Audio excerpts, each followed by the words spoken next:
3 fuel rods, spent fuel rods, and it is still heating a lot of heat.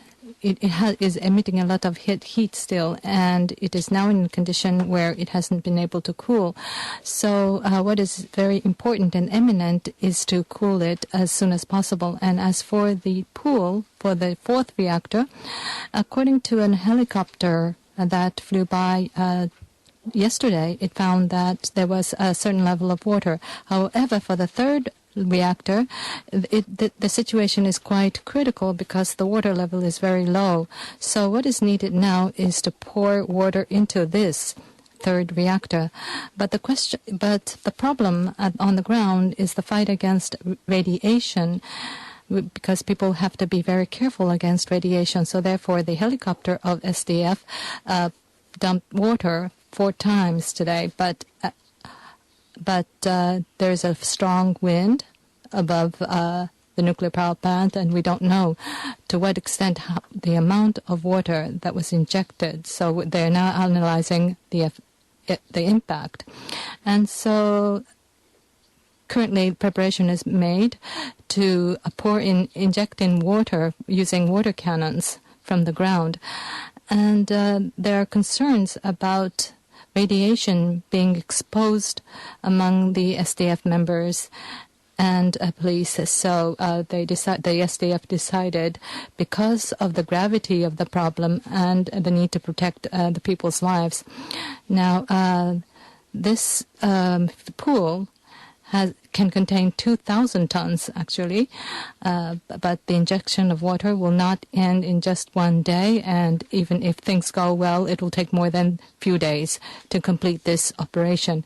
Now, what is now being focused is the fuel pool on the 3rd reactor. We can see white vapor coming out from time to time.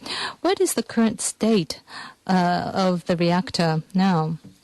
Well, so before the injecting water there, it does not seem that the situation has improved so much. Now, that is because there is a question of what extent the water dumped had contributed to cooling the fuel rods, and also, well, but that does not necessarily mean that the situation is aggravating. And so the situation is somewhat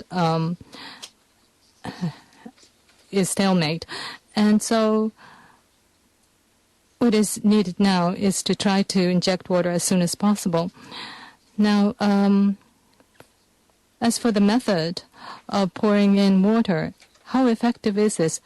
Well, it is effective to inject water into this spent fuel pool because there's a lot of fuel rods here, and these fuel rods were taken from the core, and they're now in a situation relatively that they have been cooled down. So it is effective to pour in water to cool it down more. But according to Mr. Mizuno earlier, if it is a big pool, they could contain 2,000 tons of water. Now, to what extent should water be injected there? Well, as for the 3rd reactor, it seems that it's a little smaller than containing 2,000 tons. But in order to fill in order to cover all the rods, there is a need to put in 600 and 700 tons, 1/3 of the container. And when we look into the heat that is being emitted from the rods, what is needed as a coolant will be 50 tons a day. And so in that respect, right now, 7.5 tons are being dumped from helicopter, and water is now being poured, and 4 tons are being planned. So if all goes well, then they could inject that amount in the pool, it will be very effective. Once the spent fuel rods are covered in water, what happens to the release of radioactive material from those spent fuel rods? Can that be contained? Well, by cooling them down, it will be possible to make sure that the spent fuel rods are no longer damaged. the fuel rods will contain the radioactive material within. And also the metal coating will no longer be damaged, so it will be very effective. Covering them with water is also effective in that water can function as a shield.